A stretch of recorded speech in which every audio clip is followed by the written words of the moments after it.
What are these guys overlooking? I mean the Mayweather camp. Now, are these guys overlooking? Because that's what I continue to hear. I hear words coming from the camp.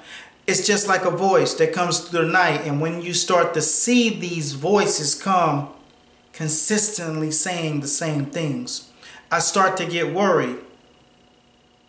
Floyd Mayweather Sr., a pugilist at heart, born to do this way, always have come back with the right words to say when it comes down to a rhyme. But when it comes down to being inside of that ring with his son and making the right adjustments in camp, giving him the right instructions on how to condition the body, how not to wear the body out. These things are some of the years of experience that Floyd Mayweather Sr. brings to the table.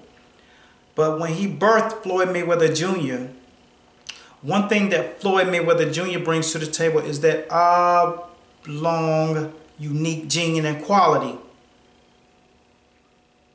You got fighters that are in the game right now that have the physical ability. You have Zab Judah, Andre Berto, and then you have the guys that are like Andre Ward, Floyd Mayweather, Bernard Hopkins, James Toney. What do these guys have in common? These guys all have the unique gene. Manny Pacquiao has that. I think even myself got caught up in a situation thinking that maybe Manny Pacquiao is just this athletic beast.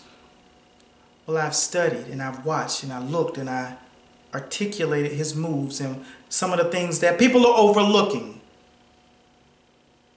I do this, I break the fight world down round by round. This is the Fight Doctor talking to you. There is no other on this level.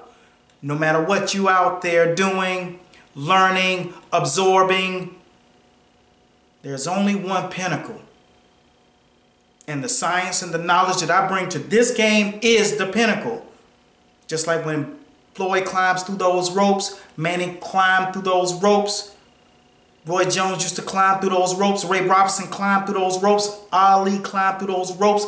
They were the pinnacle at what they did.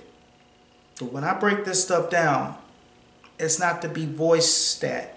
It's not to be opinionated. These are the facts, and I'm not lazy on them. I do my homework, and God gifted. And when I break this guy down, and I watch Manny Pacquiao work, and I watched his fights, I see something different than you even watching this screen see, unless you have many decades of experience in this sport and you truly understand what it takes to fight at this level. Let me take a break because I have to regain my thoughts, because I want this post to penetrate your mind. I want this post to change the view that you had of boxing before you press play or share this video to one of your friends or your homies or your group, whatever you do it with it.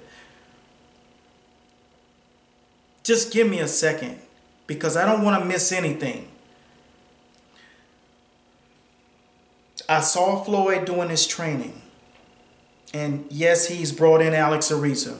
But Alex Ariza ain't a special gift, ain't a special talent.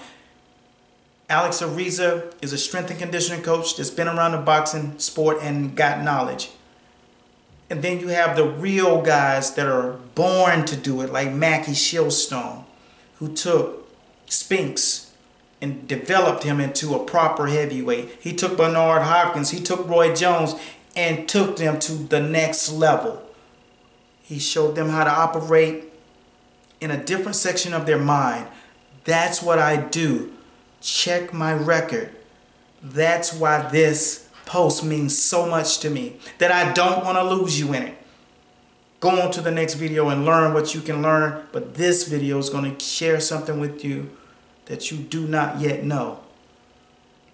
That unique quality in that gene in the section of the mind that operates only with the supreme and elite level fighters. It has nothing to do with conditioning. You can be half the conditioning of another foe and you can break them down mentally, psychologically in the warfare. What I see with Manny Pacquiao, and what I see is being overlooked, is his flaws. Let me tell you something about flaws. Flaws are sometimes there to be seen from the outside. But when you're inside of that ring, those flaws don't show themselves the same way. And those who are watching this know that if you know and you've been behind those ropes and you've seen that blood in the ring, that dragon's lair, you've been in the dungeon. You know what it reeks of when you're in that position. When you thought you saw what you saw on that video, but when you're inside that ring, you continuously come up short with the mindset. You watch Floyd fight. You saw he continuously just rolls the shoulder so you can catch him with the left. But when you get inside that ring, what you see is that adaptation. When he adapts to every punch you thought you were able to throw. When you go back to the corner is discouraged because you won't do it, but you did. He picked it off. And I'll do a quick demonstration of that as soon as I finish this post. So stay tuned and look at the end of the video. You'll see the credits, but at the end of the day, stay on because it's going to be worth seeing. Because you who do not know, the uninformed, are going to learn something today.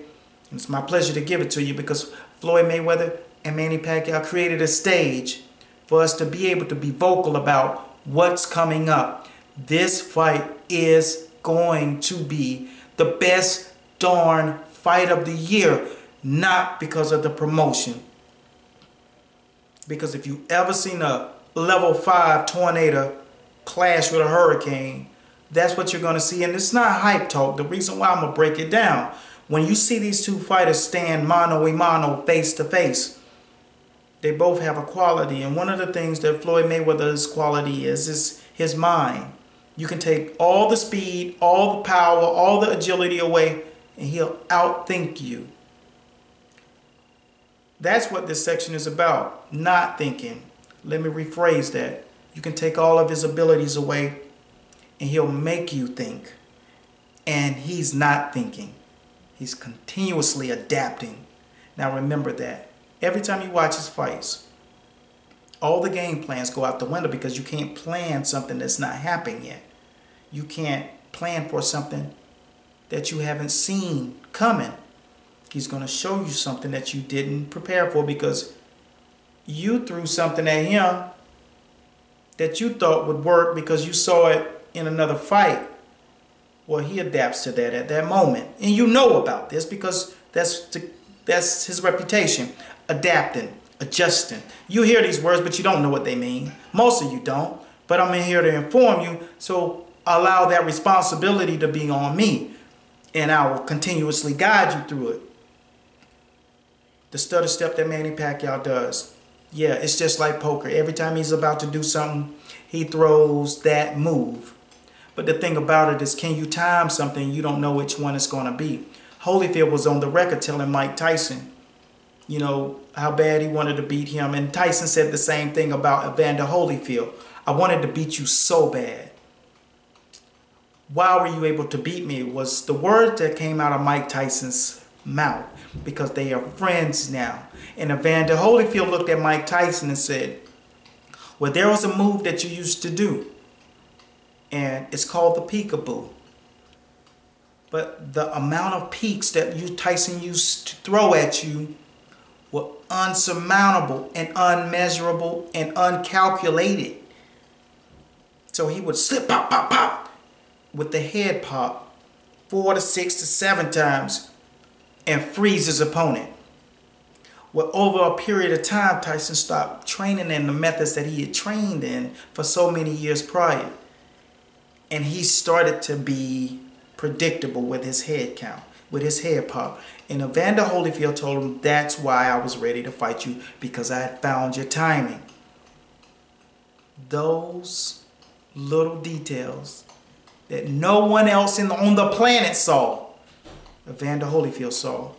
The little details that are in the works of Manny Pacquiao and the mannerism that he throws you, those things that you think you can predict. Timothy Bradley will question that because he was on the record saying it's not what you think when you get in there. So was his coach, Diaz. And those guys understand it. They've been in there. No, Timothy Bradley is not Floyd Mayweather. He's not close to Floyd Mayweather as far as stylistic. They look alike. But when it comes down to it, he's nowhere in that realm, because Floyd operates behind the mind, in the subconscious, and everyone else that's in front of him operates inside the brain. And if you have a unique gift of taking people and making them work and try to control their brain, it's just like trying to control the entire Apple network. You can't do it. Your brain can operate quicker than a computer, but you can't operate it faster than a computer, if that makes sense. And that's why I say Manny Pacquiao, excuse my French, the best thing about all his flaws is he wants you to see them. Because when you're in front of him, you won't be able to expose them for long. He also adjusts and adapts in the moment. And the pressure is where I'm going to get to. The fact that Manny Pacquiao comes in waves, unlike anybody else that Floyd has been in the ring with. He fought Maidana. Maidana came in drones.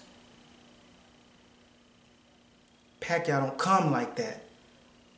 Maidana is predictable with what he's going to do. Now how he's going to do it, he comes over the top with those awkward punches and under and from the side, waving you at the hip bone, which if you fought before, you spar, and someone's hit you on the hip or on the thigh, you know what it feels like. That's why you're still watching the video. That's what he does unique. But Manny Pacquiao puts pressure, those stutter steps, freeze you. That's pressure. It bursts pipes. Floyd ain't dealt with that. This is not a knock on Floyd. This is just a resurgence of what has been totally pulled out of the science of what Manny Pacquiao does great. And not predictable, and it's unethical, and it's methodical, and he has bad intentions with it. And he's going to have bad intentions with this fight. Floyd Mayweather is the best at what he does. He's the most accurate puncher. He's the best in calculated movements. But you won't be able to calculate movements after the first two waves. Let's say, for instance, Floyd Mayweather catches the straight. Bam. Rolls the right hook. Stops the uppercut. Pop. And puts it in the trash can. Slides around. Manny's right back there. Same foot speed. Even more feints. 2 to 3 waves. That's what Floyd hasn't dealt with. No one has brought that to him, especially with the speed. They call me the fight doctor. And I thank you guys for watching, because you're watching Master Boxing. And this is where we break the fight world down. And we break it down round by round, and don't stay on board and watch the demonstration, because it's important. This is the biggest event in boxing history, economically, and the most viewed, because there's never been as many billions of people as there are on the earth as there are right now. And this fight means so much to sport itself. It's political, it's so large. So stay tuned and watch the breakdown of the unique qualities of Manny Pacquiao. This is the Fight Doctor signing off. Check the next round out. Enjoy the tape. What are they overlooking? This is what they're overlooking in the Mayweather camp.